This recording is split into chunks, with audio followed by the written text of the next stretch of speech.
Appreciate that, John. On behalf of CNBC and NBC Universal, we are so pleased to take part in this marquee event that recognizes and celebrates best-in-class work across our industry. The winner of the connector category has created sustained action to address inequity by connecting content creation, talent development, and partnerships to confront bias and create a powerful path forward. With this context, it is my privilege to introduce the winner of the connector, Damon Jones, Chief Communications Officer at P&G. Damon will take us through the consistent and authentic journey that he, the collective P&G team, and P&G as a company have been on and continue to prioritize in order to connect us all. So with that, let's take a look at the award-winning work.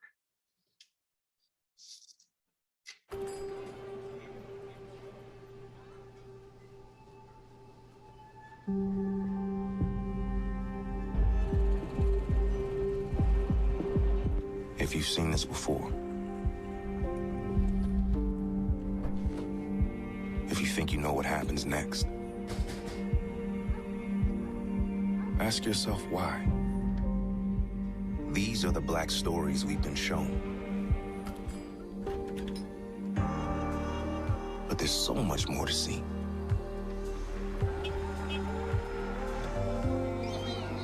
The full picture of Black life.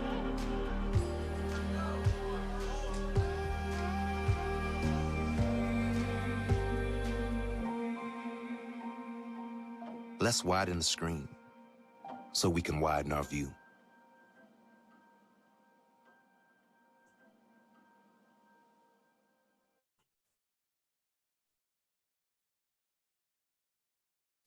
Thank you, Etienne, and it is wonderful to be with all of you. I want to, first of all, just thank the many partners responsible not only for putting this on, but responsible for widening the screen. It has been a labor of love for many of us at P&G, our partners Gray, and a host of other organizations that have really joined in us to elevate the important work of Black creators, Black storytellers in the creative industry. You know, as we step back and we think about what we were trying to do with Widen the Screen, we did some research and we learned that less than 6% of writers, directors, and producers of US directed films are Black, right? And that fundamentally led to a lack of authentic Black stories. And so for us, Widen the Screen is fundamentally about what do we do to create change in our industry, not to just widen the screen and the products that we put out, but to really widen the view of society. We know that advertising, film, and television is a powerful tool that impacts not only how communities see themselves, but how they see each other. Importantly, we also recognize that there was a real economic opportunity here, an economic opportunity to create greater equality in the creative ecosystem. And that's fundamentally what we set out to do with Widen the Screen, is really drive better equality and inclusion in the creative and media supply chain. So as much as we are celebrating the recognition here tonight, tonight is also an invitation for people across the industry to really step forward and join us on this journey, to tackle openly and honestly the barriers that we know exist for underrepresented minorities and women in our industry, and to really put us on a path so that we can really reflect what we're talking about. As I mentioned, less than 6% of the writers, producers, and directors of US produced films are Black. And what does that mean, right? It means that for generations, when we see Black stories on the big screen, too often they are stories of extreme success or extreme struggle, right? And we don't see the normal, beautiful stories of everyday Black life. And that is really what we set out to change. And how we are going to do that is by creating greater equality and inclusion behind the screen. And if you just think about, the last time you were on a set, when you looked around that room, who was on the set, right? Men, women, how many people were of diverse backgrounds, right? And to think about, much like within our businesses, when we have a diverse set of minds and creative talent that is in the room making decisions, we get a better product. We want to create that environment every step along the way in the creative process. The images that you see were from the production crew that we produced Widen the Screen, right? And we set out to make a deliberately inclusive environment, because one of the things that many of us have heard in this industry was, I can't find any great Black directors, or I can't find any great women X, Y, or Z. And we know that creating opportunities for people to have more substantial on-ramps into careers in film and television and advertising play a big part of that. So Widen the Screen is not just a video that P&G does once a year. It is really a broad talent and inspiration program that is designed, like I said, to really create on-ramps for people in our industry. At the core are two fundamental initiatives. One is Queen Collective and one is 846 Films. Both of these essentially greenlight short films, produce some are documentaries, some are narratives, but really looking at who are the aspiring directors and producers of tomorrow, and how do we help them by giving them a platform to really demonstrate their creative talents. So Queen Collective is a program that's now in its 4th year, headed by Queen Latifah and her production company, Favor Unit, in partnership with Tribeca, that identifies between 4 and 6 highly talented multicultural film directors each year, give them the resources to go off, create their films. We produce them, show them at Tribeca. Many of them have been shown on CBS or BET or some of our other network partners. But not only is it about them, it's about their crews, right? And helping build their on-ramp so that they develop their reels, because that's how people get work in our industry. And then many of them have moved on to powerful roles, creating commercials and films for the likes of GM and Netflix and others. 846 was a program that we introduced just last year, designed to, again, identify up-and-coming filmmakers to tell a variety of stories in the time that it took to take a Black man's life, recognizing the pain and suffering that when people think about, the 8 minutes and 46 seconds that it took to take George Floyd's life, we wanted to do something different with that time, to really create stories of Black love, Black joy, and Black resilience, to alter the narratives of what people thought about when they think of Black stories on the big screen. And so in partnership with, again, with Tribeca, Saturday Morning, and a number of other creatives, really created 4 wonderful films that we're now hitting the film festival circuit across the US.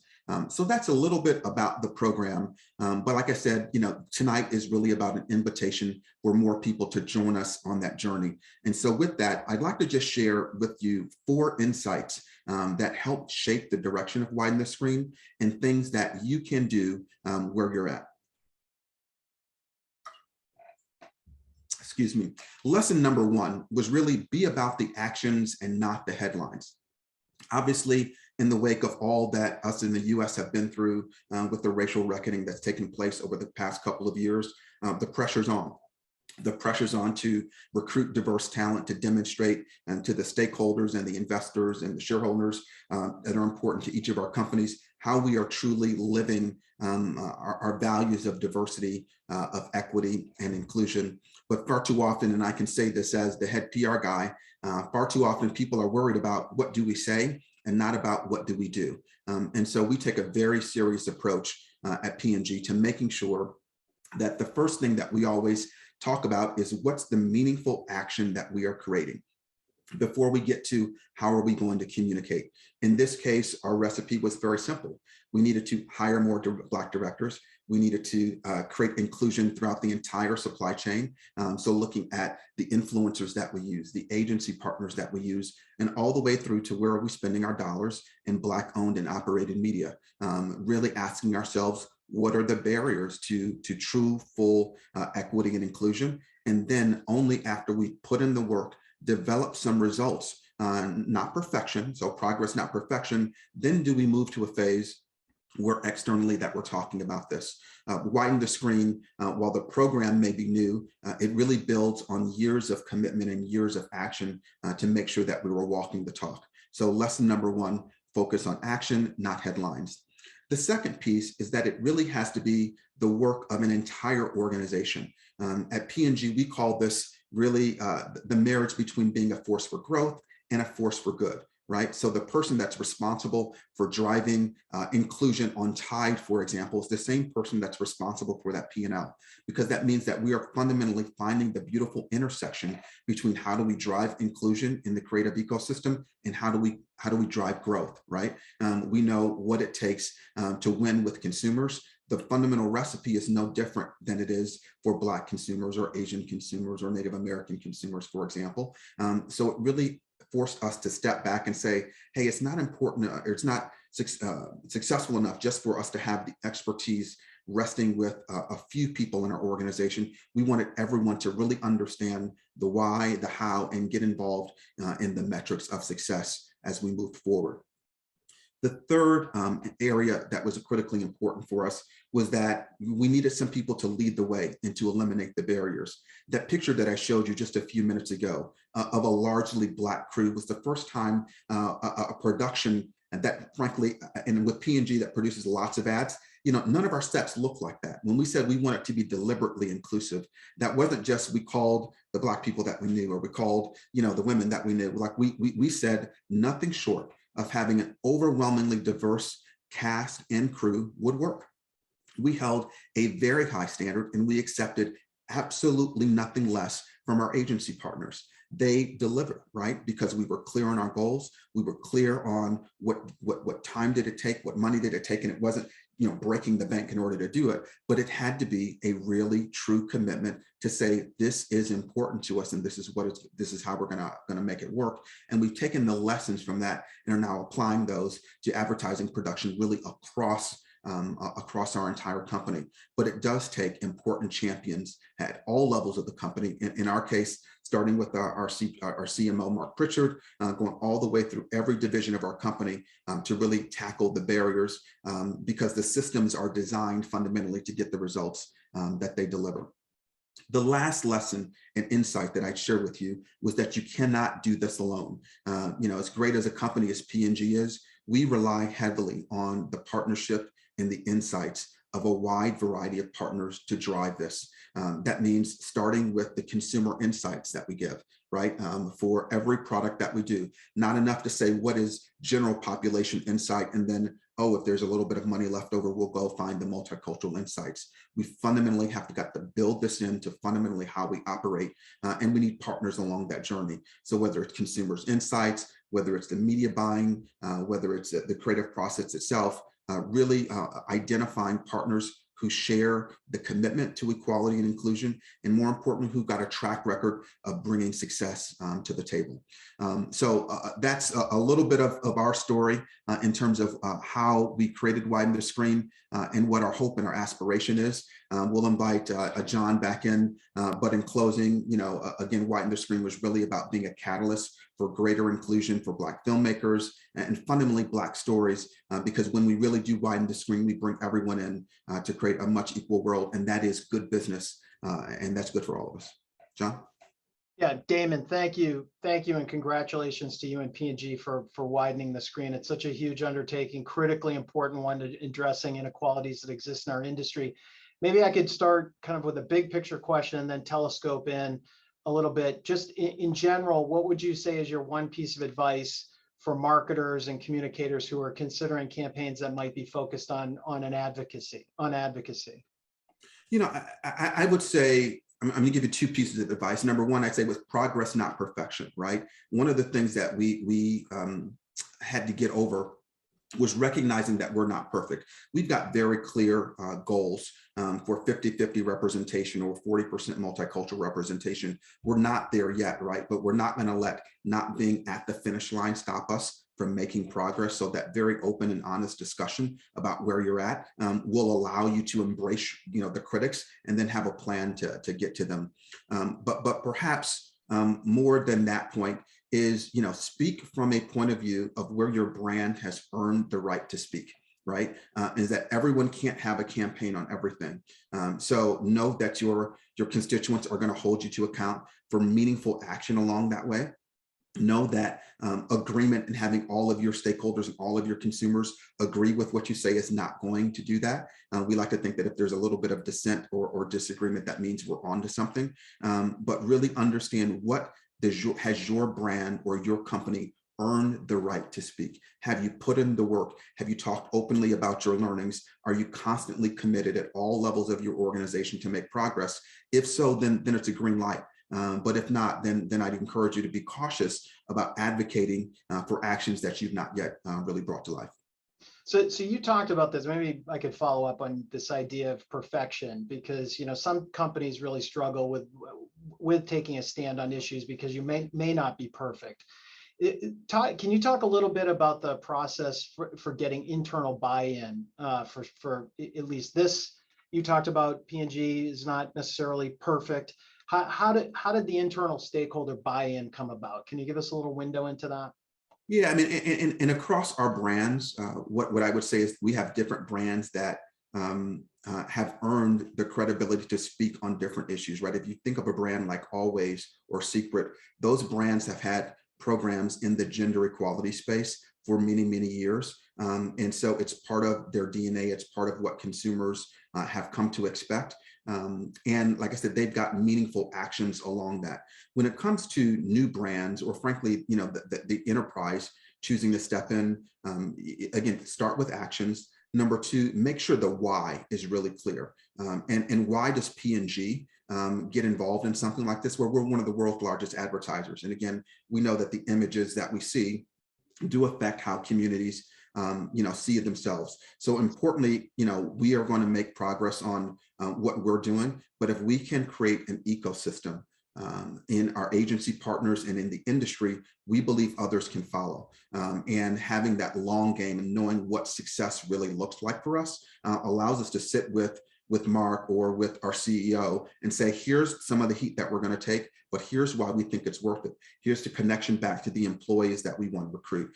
Here's the connection back to the many diverse consumers that are looking for values-led brand. Values doesn't trump price. It doesn't trap value. It doesn't trump superiority, all of those things that we know are important, but it's a powerful and, right? And so really going back and being consumer driven. We did a campaign a couple of years ago called The Talk, and it was really one of the first forays that we had gotten into more of some of our race related programs. And what made that a success in the end was the uniqueness and the realness and the authenticity of the insights that was there. So when you can sit down and talk about, well, there may be a group of people who thought we were race baiting or we should have just set up and sold soap. When we sat down and we showed the data that talks about the powerful impact that this campaign could have against a group of our consumers, and know that would push the net forward, it's really hard to argue with that data. And again, some people will say maybe it's worth it, maybe it's not. But for us, we know that the brands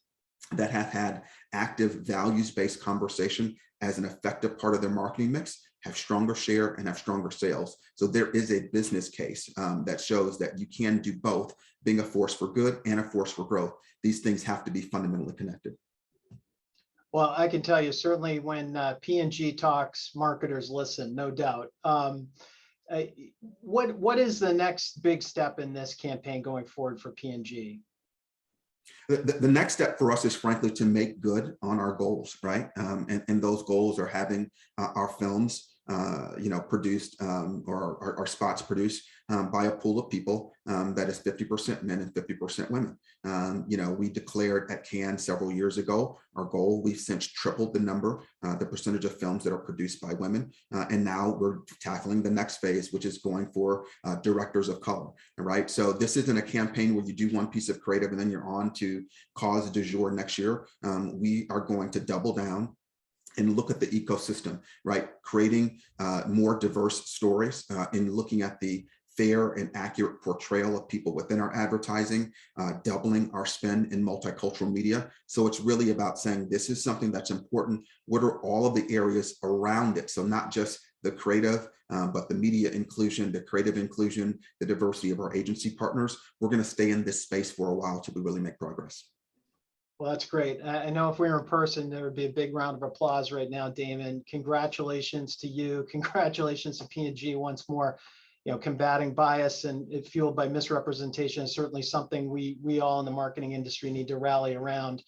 Now Widen the Screen is increasing investment in Black owned and operated media. It's employing more diverse creators. We all just saw that, and improving their success trajectory. So it's great work. And, I will note what your Chief Brand Officer, Mark Pritchard, said, I'll quote, "True inclusion leads to greater creativity and innovation and to equity in income and wealth creation." So Damon, thank you for this inspiring and important and now award-winning work. You're truly a connector. So thank you. Thank you very much.